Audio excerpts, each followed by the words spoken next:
오늘 우리에게 주시는 말씀은 열왕기하 25장 18절서부터 26절까지 말씀입니다. 열왕기하가 금방 끝낼 수도 있는데 목사님 왜 이렇게 자꾸 질질 끄시나요? 혹시 다음 거 할 거에 준비가 안 됐나요? 눈치가 빠르셔요.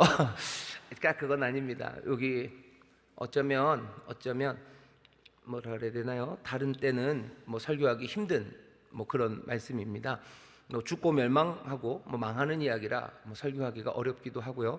또 여기 이 설교를 하려면 앞에 설명이 너무 길어요. 그래서 한 번에 설교하기는 어렵고, 우리가 열왕기 상하를 쭉 읽어오는 그 길에 있기 때문에 이 말씀을 훨씬 더 요 예배 시간 안에 말씀을 전할 수 있어서 아마 몇 번이나 더 이 말씀을 전할까 싶은 생각에 여기 열왕기하 뒤에 24장, 25장 말씀을 좀 더 머물면서 읽는 겁니다. 다음에는 그럼 뭘 하실 건가요? 다음부터는 요게 끝나고 나면요 소선지서를 좀 할 겁니다. 호세아서부터 요엘, 그러니까 이 열왕기 상하에 있었던 그 왕들의 이름이 채 사라지기 전에, 벌써 다 사라지셨나요? 여기 이스라엘 역사 쭉 보면서 왕들의 이름을 좀 알죠. 그래서 역사가 이렇게 갔구나. 선지자들이 그냥 하늘에서 나팔을 분 사람들이 아니고요, 우리가 열왕기 상하를 읽었던 바로 그 땅에 있었던 사람들입니다. 하나님을 배신하는 사람들, 또 하나님의 기적을 체험하면서도 헤매던 사람들, 어찌할 바를 모르던 그 사람들 안에 그 선지자들이 있었어요. 그래서 다른 어느 때보다도 열왕기 상하 말씀을 마친 후에 바로 소선지서를 읽는 게 좋을 것 같아요. 왜 대선지서 이사야를 안 합니까? 이사야는 너무 길어서 그런 것 아닙니까? 눈치도 빠르셔요. 근데 그것만도 또 아닙니다. 이사야, 예레미야는 처음은 아니에요. 이사야, 예레미야보다도 호세아가 먼저입니다. 근데 그러면은 12개 있는 소선지서가 다 지난 다음에 대선지서입니까? 아니, 그렇지도 않아요. 중간중간 시대별로 보면 끼어 들어갈 텐데, 때로는 이스라엘의 선지자들이 있고요, 그 대부분은 유다의 선지자들입니다.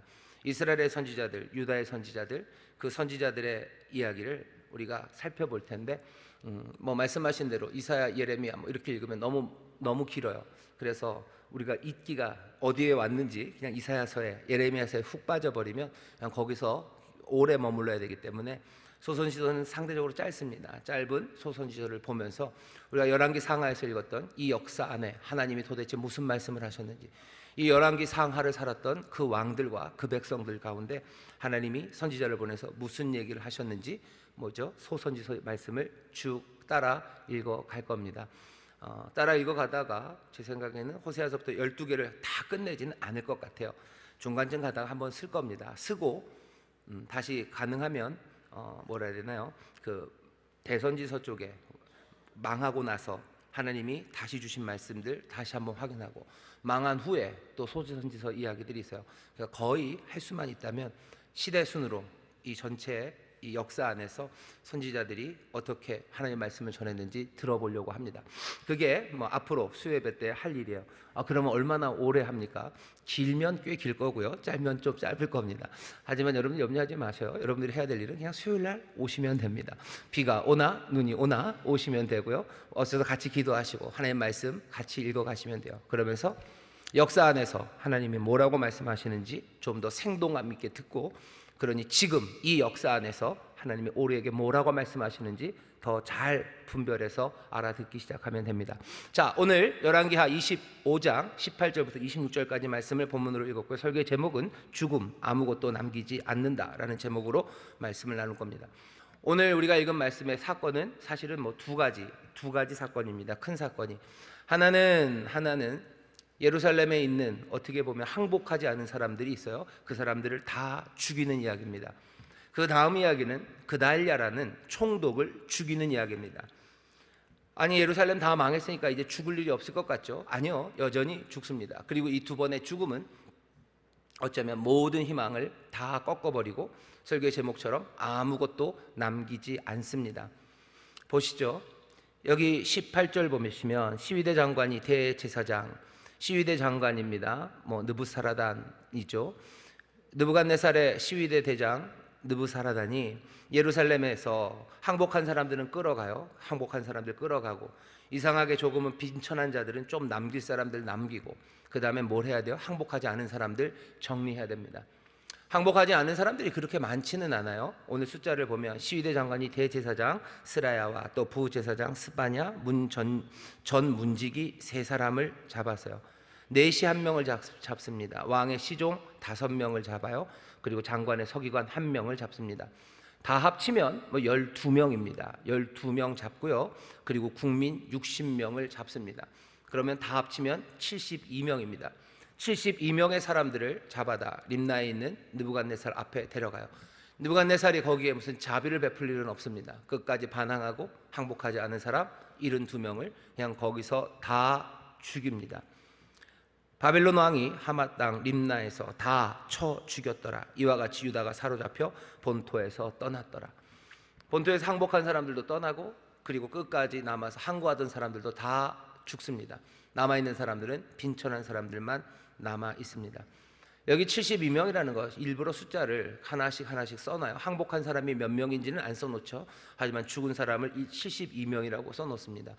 여기에 특별한 의미를 설명은 하지는 않아요. 하지만 읽는 사람들은 이게 무슨 의미가 있다는 걸 조금은 눈치챕니다. 이스라엘의 12지파요. 12지파 곱하기 6하면 72입니다. 그래서 72라는 게 이스라엘 역사 안에서 유대인들에게는 뭔가 의미 있는 숫자예요. 우리 몽땅이라는 거죠. 72명, 12지파가 6이에요. 하나님께서 세상을 만드신 게 6일 만드시고요. 7째 날 쉬셨습니다. 이 땅에 있는 모든 12지파는 이제 다 느부갓네살 앞에서 죽었어요. 72명이 잡혀 죽었습니다. 그 이야기를 말하고 싶어 하는 거예요. 그냥 묘하게도 그럼 진짜 72명이었을까? 어쩌면 더 있을 수도 있지만 그건 중요하지 않아요. 72명이다. 이런 사람 저런 사람 72명이 어쩌면 유다 이스라엘 지파의 대표로 간 것 같아요. 하나님 앞에 뭔가를 해보려고 했던 전체는 몽땅 다 죽어요. 항복한 사람 다 사라지고 뭔가 꿈틀댔던 사람도 다 사라졌어요. 죽음 아무것도 남기지 않습니다. 72명을 죽였습니다.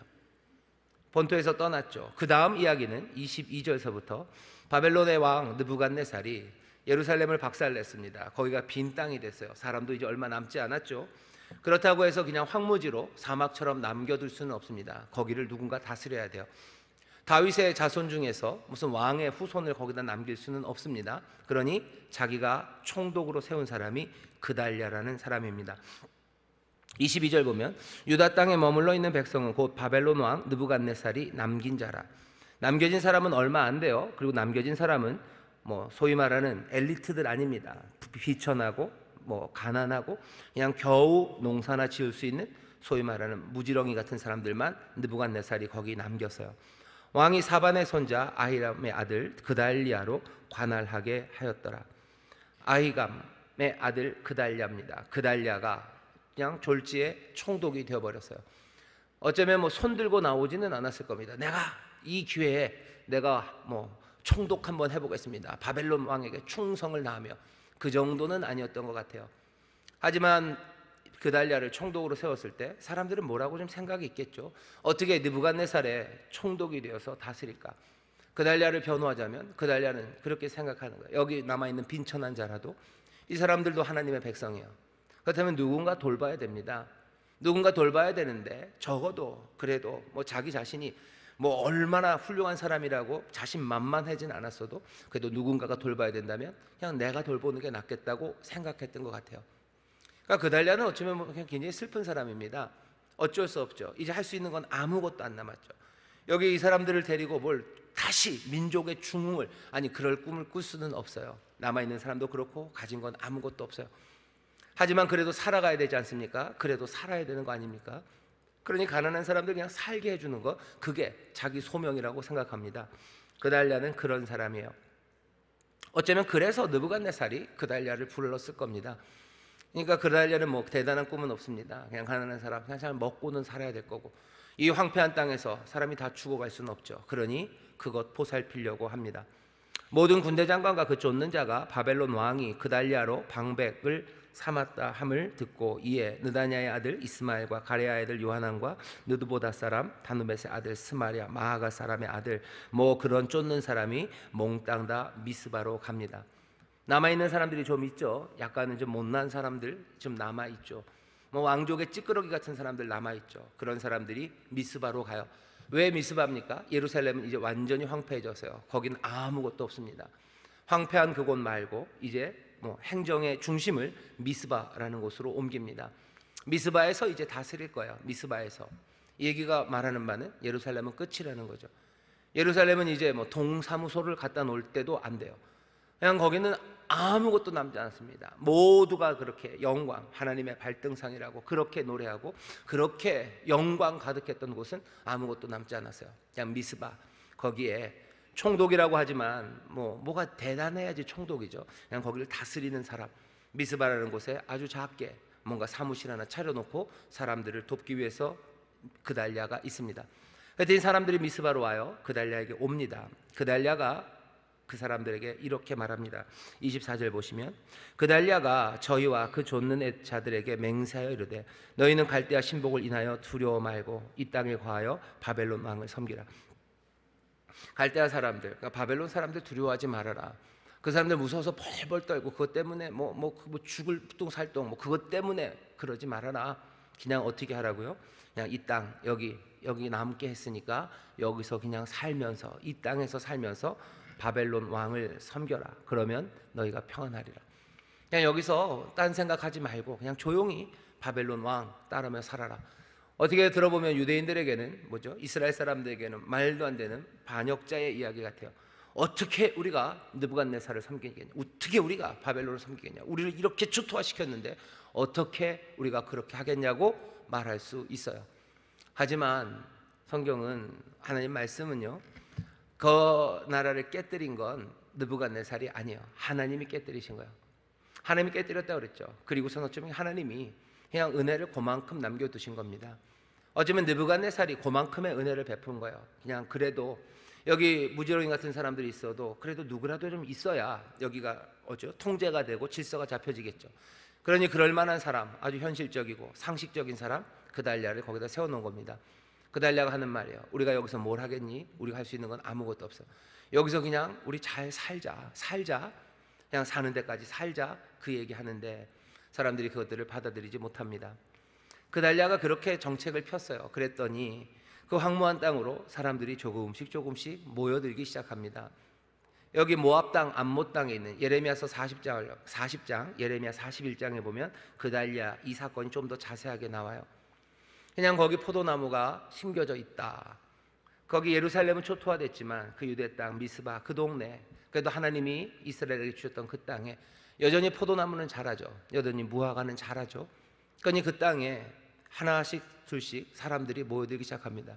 주변에 있던 가난한 사람들, 흩어졌던 유대인들이 하나씩 모여서 살아가기 시작해요. 그러면 뭔가 이루어질 수 있을 것도 같아요. 아니 여기서 뭐가? 하지만 이 이스마엘이라는 사람이 뭐 하는 거예요? 10명 데리고 가서 그 그달랴를 죽여버립니다. 예레미야서에 보면 왜 죽였는지가 나와요. 어쩌면 암몬 왕의 사주를 받아서요 그달랴를 죽이고, 이스마엘이 왕족이니 지가 어쩌면 왕이 될 거라고 생각했는지 몰라요. 하지만 말도 안 됩니다. 여기 그달랴라는 바벨론이 세운 총독이라지만 사실은 미스바 그 조그만 동네에서 그냥 그 가난한 사람들 지키겠다고 있는 그 조그만 사무소 하나 10명이 와서 죽였어요. 10명이 와서 죽이고, 총독을 죽이고, 말은 그런 거예요. 총독을 죽이고 자기가 왕이 되겠대요. 근데 여기 지금 하는 일은 미스바, 거기 있는 어쩌면 그 가녀린 사람들과 함께하는 그 그달랴를 죽인 거예요. 10명이 와서 죽이고, 그리고 그냥 그게 답니다. 그게 끝이에요. 사람들이 이제는 더 이상 안 돼요. 느부갓네살이 세운 총독을 죽여놨으니 이제 뭐가 됩니까? 아무것도 안 돼요. 이스마엘만 제정신이 아닌 거예요. 암몬 왕의 사주를 받아서 제정신이 아닌 일을 한 거죠. 그리고 자기 사람들은 깨닫습니다. 이건 큰일 났어요. 그나마 남아있는 사람들, 그래도 먹고는 살라고 살려는 드릴게 하면서 거기서 살게 해준 그것마저 꺾어버린 거예요. 뭐가? 욕심이. 알아듣지 못한 거죠. 하나님의 손이 깨뜨리신 거예요. 하나님의 손이 황폐하게 하신 거예요. 근데도 불구하고 뭔가 다른 이름을 붙이면서 여기 왕조를 세워야 된다는, 말도 안 되는 10명의 어리석은 사람들이 이것마저도 꺼뜨려 버리는 겁니다. 아무것도 남기지 않아요. 이제 사람들은 알죠. 대소백성, 모든 백성들이 이젠 더 이상 여기 살 수 없어요. 몇몇의 군대 장관들이 사람들을 다 이끕니다. 그러고서는 여기 가장 슬픈 26절, 대소백성과 군대 장관들이 다 일어나서 애굽으로 갔으니 이는 갈대아 사람을 두려워함이었더라. 이 일은 7월에 있습니다. 7월에 있어요. 그러니 유대인들은 7월에 금식합니다. 나중에 깨달아요. 그달랴 죽이면 안 되는 거였어요. 그 일 때문에 결국은 몽땅 다, 그냥 정말로 찌끄러기마저도 몽땅 다 어디로 갔어야 돼요? 애굽으로 갔어야 돼요. 그나마 그 땅에 그래도 좀 버틸 수 있었는데 이젠 그것도 안 됩니다. 몽땅 다 애굽으로 내려간 거예요. 7월의 금식은 그달랴의 죽음, 그 총독, 어떻게 보면 선한 그 그달랴, 그나마 어려운 사람들을 살리겠다는 그달랴가 그렇게 참혹하게 죽어간 일을 슬퍼하는 일이기도 하지만, 사실은 그 일 때문에 남아있는 모든 사람들이 애굽으로 간 일을 슬퍼하는 겁니다. 애굽으로 가버렸어요. 전에도 한번 얘기했죠. 왕이 애굽으로 끌려갑니다. 바로 느고가 여호야김을 끌고 가요. 이 일이 무슨 일이었어요? 어떻게 애굽으로 갑니까? 애굽으로 끌려갑니까? 애굽에서 나왔던 사람 아닙니까? 그런 민족 아닙니까? 그런데 처음에는 왕이 포로로 끌려가더니 이제는 대소 백성과 모든 군대 장관들이 애굽으로 갑니다. 이게 BC 570년 경이에요. 그러니 그때 내려갔던 유대인들이요, 한둘은 아닙니다. 여기 대소 백성들이 갔다 그러죠. 그러니 유대인들이 애굽에 많이 삽니다. 그래서 알렉산드리아라고 이집트의 항구 도시입니다. 이쪽 지중해 쪽으로 있는 항구 도시 알렉산드리아라고, 말 그대로 알렉산더가 만든 도시예요. 계획 도시인데 사람들이 흩어 들어가면은 남의 땅에 가서 산속에 가서 살 수는 없어요. 왜? 그런데 너무 사람들이 서로를 잘 알기 때문에 거기서 정착할 수 없죠. 그렇게 밀려 들어간 유민들은요, 항상 도시로 가는 겁니다. 큰 도시 알렉산드리아에 유대인들이 자리를 잡아요. 수백 년을 알렉산드리아에서 유대인들이 살아갑니다. 여기 이 말씀의 제일 마지막이 오늘 우리가 읽은 본문 마지막, 애굽으로 간다고 하며 이 유대 땅에서의 모든 사건은 다 끝났어요. 다 비워지고 어디로 갔어요? 애굽으로 다 가버렸어요. 그 땅에 가득했던 하나님의 백성들은 어디로 갔어요? 바벨론으로 끌려가고, 그리고 더 처참하게는 애굽으로 끌려갔어요. 어쩌면 바벨론으로 끌려갈 수 될지도 몰라요. 하지만 애굽으로 갑니다. 7월의 금식이에요. 어찌 그렇게 됐을까? 하나님이 우리에게 주신 은혜고 하나님이 우리에게 주신 그 모든 복을 우리가 몽땅 다 되돌려 버린 거예요. 하나님이 우리에게 생명을 주시고 하나님이 우리에게 하늘의 놀라운 영광을 주셨건만 남김없이 몽땅 다 되돌려서 아무것도 남기지 않았어요. 이 백성들의 어리석음이에요. 하지만 동시에 이건 하나님의 손길입니다. 하나님이 아무것도 남기지 않으셨어요. 하나님이 아무것도 남기지 않았어요. 그 가나안 땅, 거기 하나님의 백성 이스라엘은 하나도 없었죠. 아브라함, 이삭, 야곱이 그 땅에 살았지만 결국은 애굽으로 그때도 내려갔었어요. 애굽에 내려가서 살았습니다. 애굽에 갔던 그 사람들은 애굽에 있었고 나머지 여기 가나안 땅엔 이스라엘은 하나도 없었어요. 근데 이곳에 하나님 이 백성들을 고이 들어다가 거기 가나안에 살게 하셨는데 결국은 그 가나안에 아무것도 남지 않고 몽땅 다 떠나고 애굽으로 내려가게 하신 겁니다. 이 말씀은 하늘이 무너지는 거예요. 하늘이 무너졌어요. 끝났죠. 최악의 사태가 벌어진 겁니다. 출애굽이 완전히 무효가 돼버린 거예요. 열왕기 상하를 읽어보면 계속해서 하나님은 자기 자신을 애굽에서 너희를 인도해낸 하나님으로 소개합니다. 하나님이 그게 자랑스러워요. 하나님이 그게 자랑스러울 뿐만 아니라 여기 있는 이 이스라엘 백성과 유대 백성들도 잊지 말라는 거죠. 너희는 애굽에서 인도하여 낸 바로 내 백성이라는 걸 잊지 말라고. 그게 너희다. 그리고 그게 바로 나다라고 얘기하시는데 그 모든 것들을 다 뒤집어 버리신 거예요. 애굽에서 구원해내신 하나님은 더 이상 그 하나님이 아닙니다. 애굽으로 다 돌려보내신 하나님이 되었습니다. 출애굽 그것이 중심이었건만 이제는 그 모든 것들을 뒤집어 내셔요. 왜 그런 겁니까? 문제 요시아 때서부터 우리가 알죠. 신명기 30장 보면 제가 읽겠습니다. 30장 15절서부터 20절까지 읽어볼게요.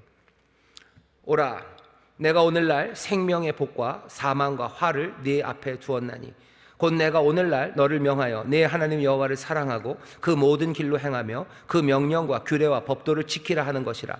그리하면 네가 생존하며 번성할 것이요 또 네 하나님 여호와께서 내가 가서 얻을 땅에서 네게 복을 주실 것임이니라.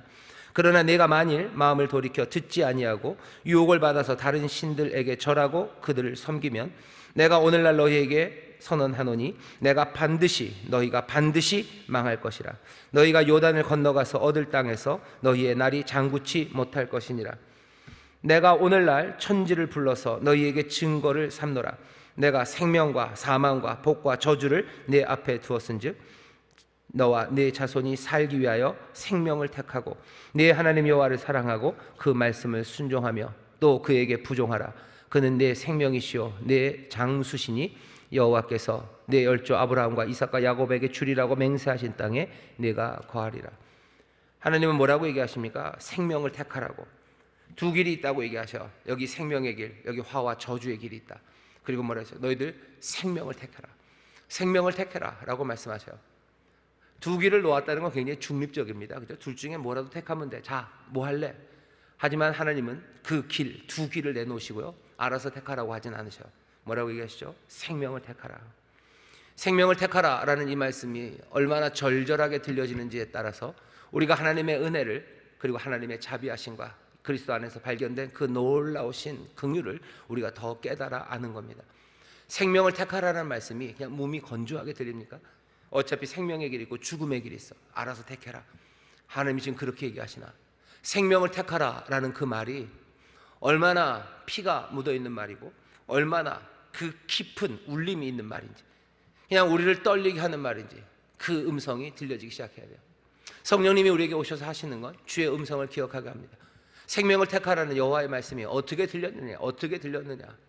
적어도 이 말씀을 모세가 전할 때 모세는 이 말을요, 그냥 온 몸이 떨리는 이야기로 들렸을 거예요. 생명을 택하라라는 이야기에 자기의 모든 삶과 걸어가야 될 모든 길들이 거기 그냥 쫙 펼쳐지면서요, 어쩌면 여기 정수리서부터 뒤꿈치까지 소름이 쪼르륵 끼치는 그 생명을 택하라는 그 선포와 그리고 초청으로 들었을 거예요. 어떤 사람들은 그냥 뭐 생명을 택하라, 알았어요 라고 듣는 사람이 있죠. 우리가 은혜를 체험하고 우리의 신앙이 점점 깊어진다는 건 하나님의 말씀이 다른 말씀이 달라지는 게 아니에요. 신앙이 깊어진다고 생명을 택하라는 말이 뭐 생명을 탁하라 뭐 이렇게 되지 않아요. 똑같이 생명을 택하라는 그 텍스트, 그 말씀 그대로입니다. 하지만 이 말씀의 힘이 달라져요. 이 말씀의 깊이가 달라져요. 이 말씀의 울림이 달라져요. 이 말씀이 달리 들리는 겁니다. 내가 너를 사랑한다는 이야기가 그래요? 라고 들려지는 사람이 있고 어떤 사람은 피 하는 사람이 있어요. 하지만 내가 너희를 사랑한다는 이야기가 그냥 내 무릎을 흔드는 사람들이 있어요. 내 마음을 출렁이게 하는 사람이 있고요, 그냥 거기에 세상에 있는 모든 것들이 그냥 새로워지는 그렇게 들려지는 사람들이 있는 겁니다. 신명기의 이 말씀 그대로 이루어져요. 하나님께서 자, 여기 생명의 길과 여기 화와 죽음의 길이 있다. 그리고 뭐라 하세요? 너희들 생명을 택해라 라고 말씀하셨는데 이 사람들 어떻게 한 겁니까? 생명을 택하지 않은 거예요. 죽음 아무것도 남지 않습니다. 말씀대로 됩니까? 예, 말씀 그대로 이루어진 겁니다. 생명 대신 죽음을 택했기 때문이요. 생명 대신 죽음을 택했기 때문입니다. 그러니 우리가 알고 있는 신명기 28장 그 모든 저주가 이 사람들에게 임하는 거죠. 이 신명기 28장의 제일 마지막 제가 읽어보겠습니다.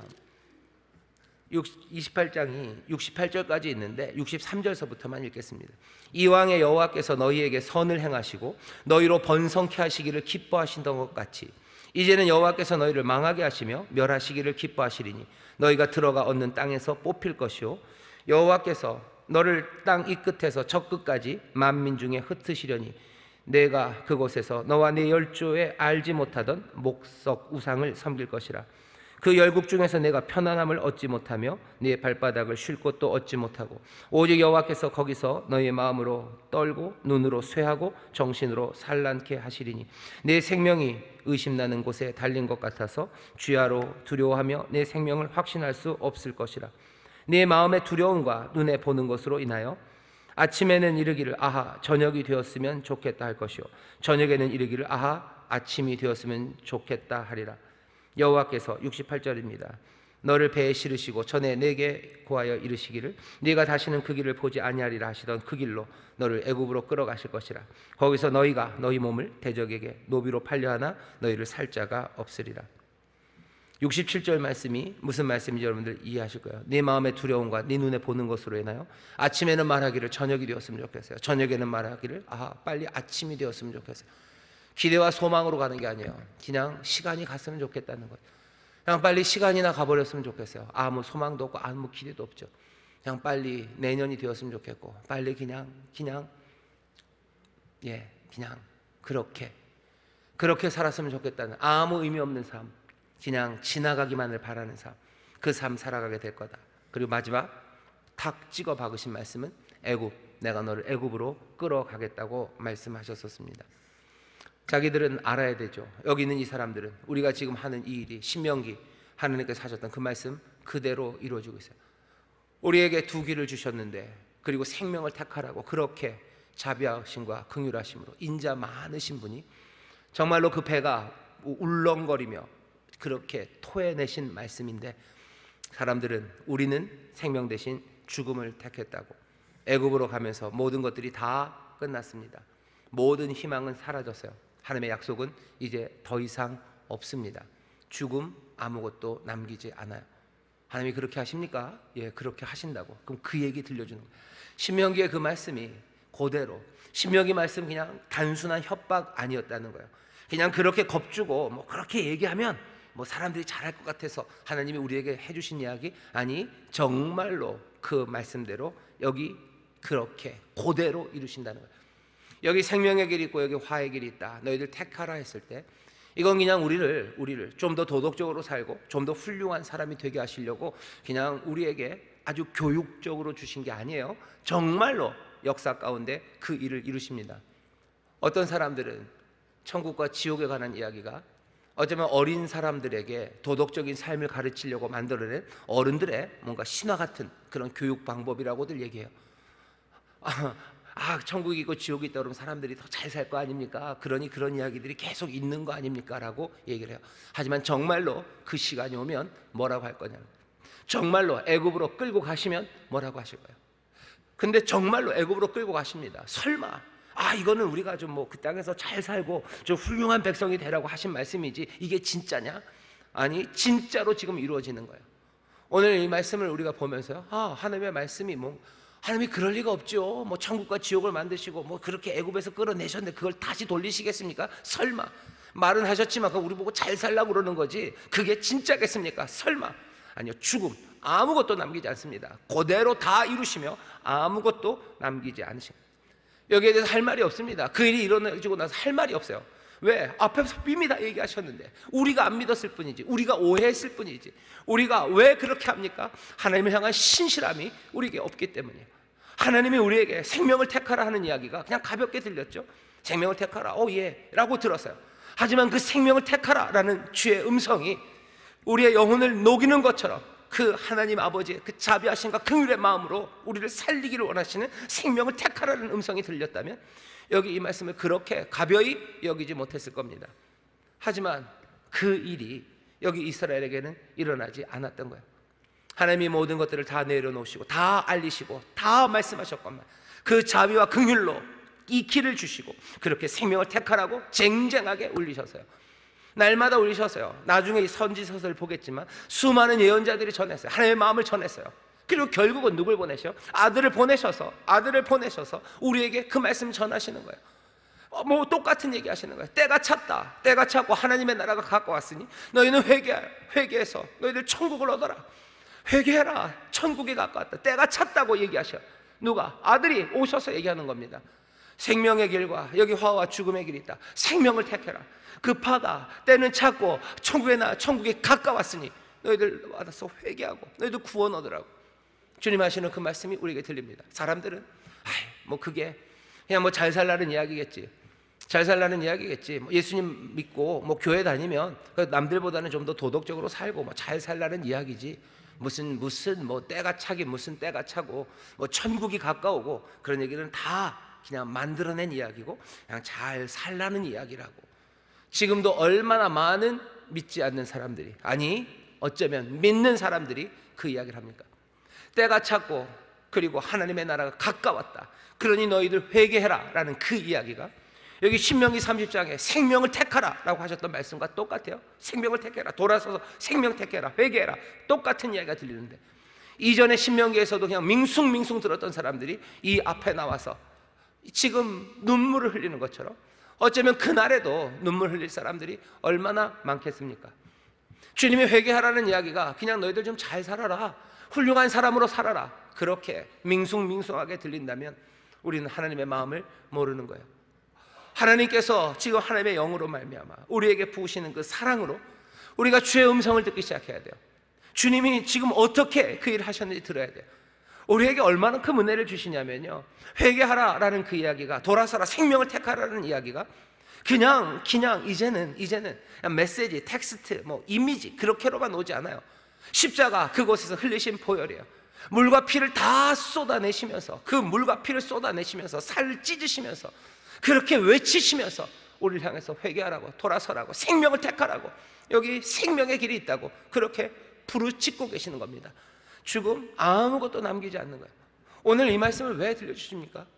하나님의 말씀 앞에 다시 서래요. 죽음 정말로 아무것도 남기지 않을 겁니다. 모든 것들이 그 땅에서 다 사라져 버렸어요.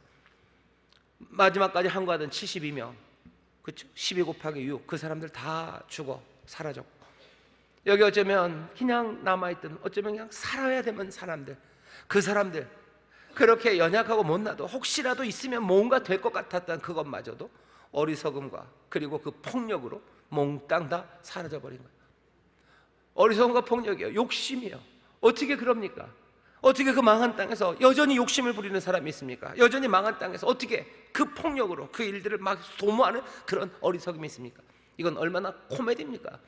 10명을 가지고 자기가 총독을 죽이고 나면 뭐가 될 거라고 생각했는데, 느부갓네살 그 바벨론 앞에서 10명으로 그 그달리아 총독 죽이고 나면 뭐가 될 줄 알고 그렇게 합니까? 여전히 어리석음이, 여전히 폭력이, 그 욕심이 그 모든 유대 땅에서의 역사를 그냥 끝내버리는 겁니다. 아무것도 남지 않아요. 애굽으로 다 끌려갑니다. 냉정하죠?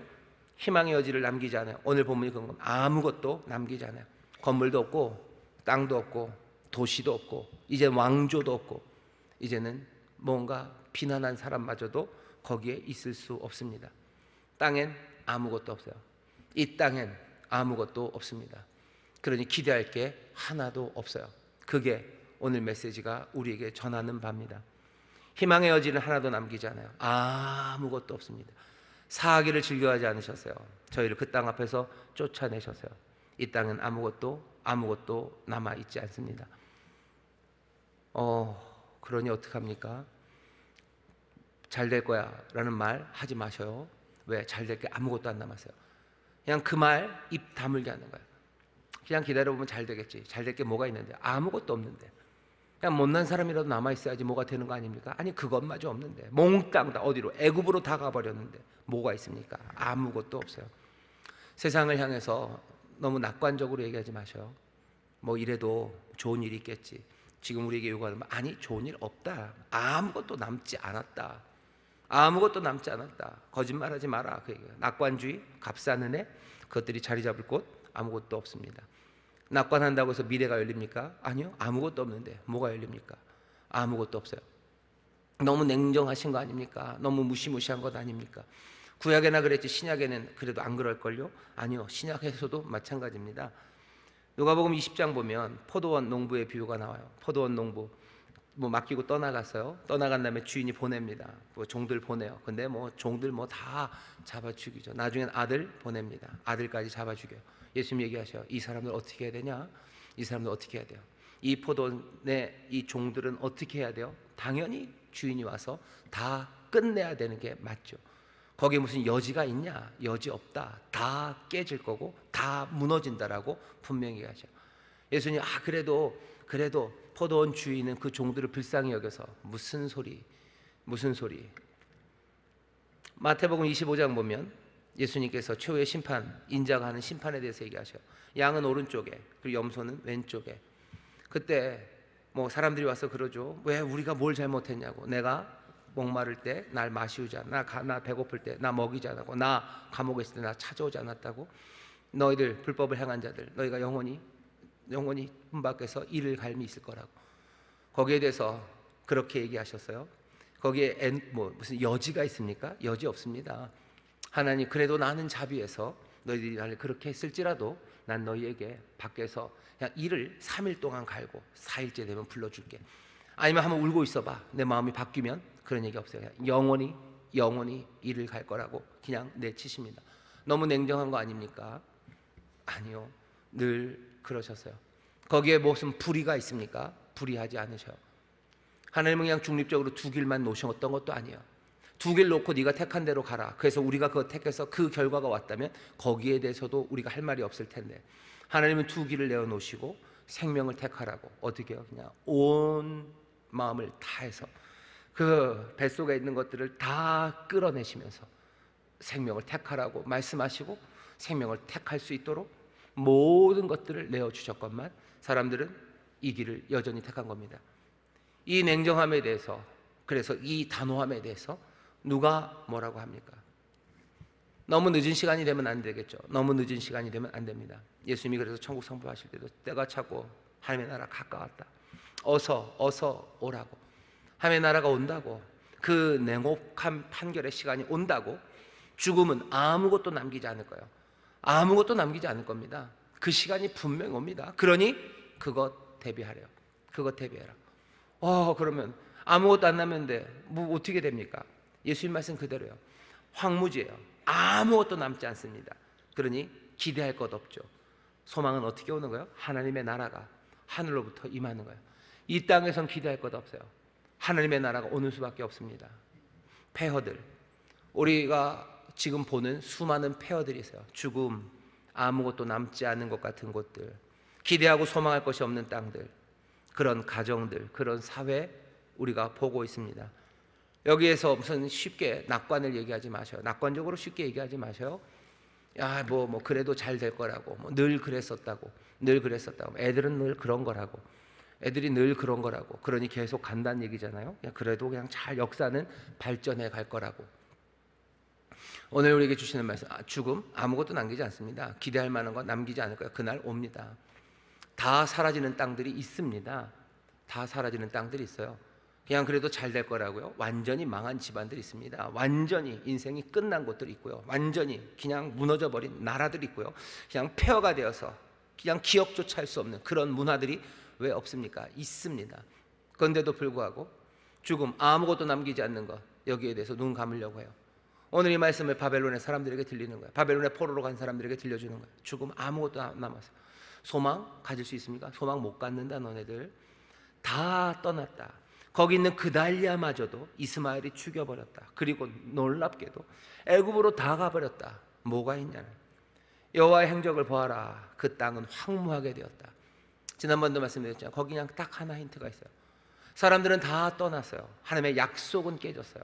하지만 거긴 누가 계셔? 그냥 하나님이 계셔요. 여러분 창세기 1장에 보시면 땅은 황무합니다. 땅은 혼돈해요. 그리고 공허합니다. 그리고 흑암은 깊음 위에 있어요. 세상은 그래요. 하지만 하나님의 신이 그 수면 위에 운행합니다.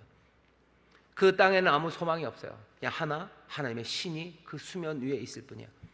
그럴 때 벼락처럼 뭐라고 하시는 거예요? 하나님이 말씀하셔요. 빛이 있으라 라고 말씀하셔요.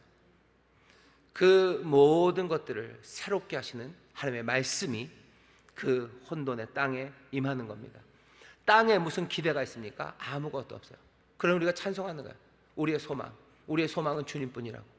우리의 소망이 주님뿐입니다. 세상에서 말하는 낙관적인 이야기야. 여러분들 착각하지 마세요. 예수님 믿는 사람들은 낙관적이어야 돼요. 긍정적이어야 돼요. 그러니 다 괜찮아질 거라고.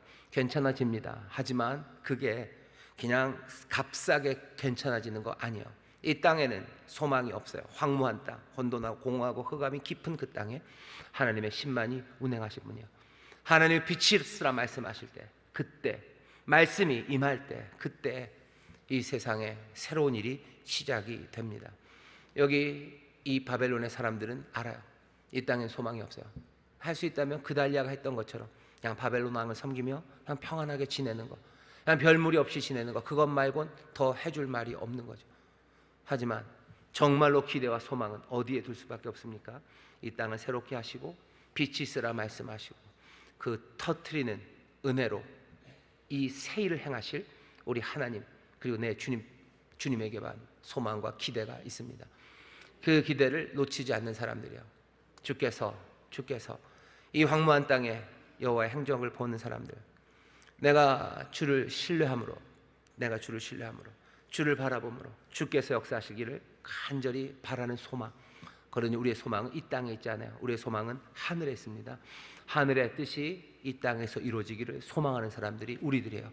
이 땅이 잘 될 거라고 너무 기대하지 마십시오. 하늘의 뜻이 이루어지는 것으로 될 거예요. 그러니 어떻게 하셔야 돼요? 세상의 이야기들에 너무 귀 기울이지 마세요. 이렇게 하면 잘 될 거다. 아니 그렇게 안 돼요. 소망은, 기대는 주님으로부터 옵니다. 내 생명, 내 삶의 길은 오직 주님뿐입니다. 여러분들 세상 이야기 따라가면서 그냥 섣부른 낙관에 여러분들 따라가다가 다시 상처받고 또 이 길이다라는 이야기를 따라가다가 결국은 여기도 길이 아닌가벼 하는 이야기에 여러분들 서로 실망하며 그렇게 살아갔던 삶들이 얼마나 깁니까? 정말로 길이요 진리요 생명 되신 주께서 말씀으로 우리 가운데 임하셔 하나님의 신이 운행하시는 것처럼 성령님 우리에게 오십니다. 곧 바로 거기서부터 새로운 일이 시작됩니다. 죽음은 아무것도 남기지 않아요. 그러니 여러분 세상의 소망 다 끊어내셔. 세상 소망 다 끊어내시고 세상에 대한 낙관 다 끊어내시고 이 땅의 어둠과 혼돈 그리고 그 깊은 그 허무 가운데 하나님이 빛이 있으라 말씀하시고 우리에게 임하시는 육신이 되신 말씀, 우리에게 임하신 하나님의 영, 거기에 소망을 두고 거기에 믿음을 두고 살아가게 되시기를 주의 이름으로 축원합니다. 주의 이름으로 축원합니다. 우리 옆에 있는 분들에게 서로 격려합시다. 주님만이 소망입니다. 주님만이 소망입니다. 주님만이 소망입니다. 우리에게는 빛이 임하셔서요. 믿으십니까? 37%가 아멘.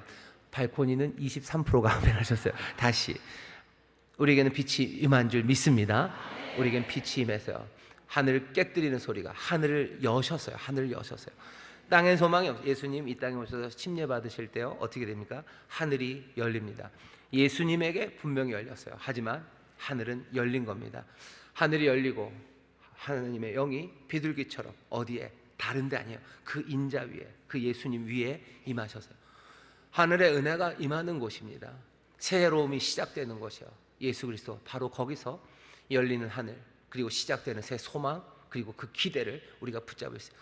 다른 어디도 아니에요. 사람들은 우기죠. 기왕에 하나님이 하늘을 여셨으니 그냥 아무데나.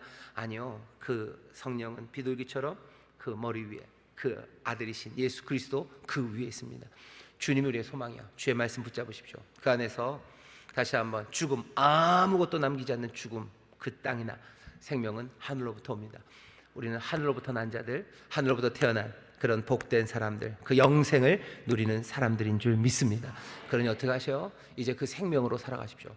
그 주님 따라 걸어가시고 그 말씀 따라 살아가시고 우리 가운데 있는 죽음의 길이 아니라 그 영생의 길, 이 길을 택하고 붙잡으시고 이 길 따라 걸어가는 여러분들 되시기를 주의 이름으로 축원합니다. 옆에 있는 분들에게 얘기하시죠. 우린 주님 붙잡고 주님 따라갑니다. 주님 붙잡고 주님 따라갑니다. 아멘. 아멘. 한 번만 더 하시죠. 꼭 붙잡고 따라갑니다. 꼭 붙잡고 따라갑니다. 아멘. 아멘. 아멘. 감사합니다. 그럴 때 풍성한 열매가 그 복된 삶이 하나님의 나라가 우리 가운데 임하는 줄 믿습니다. 기도하겠습니다. 하나님 감사합니다. 죽음 아무것도 남기지 않는 것, 이것 먼저 확인해야 합니다.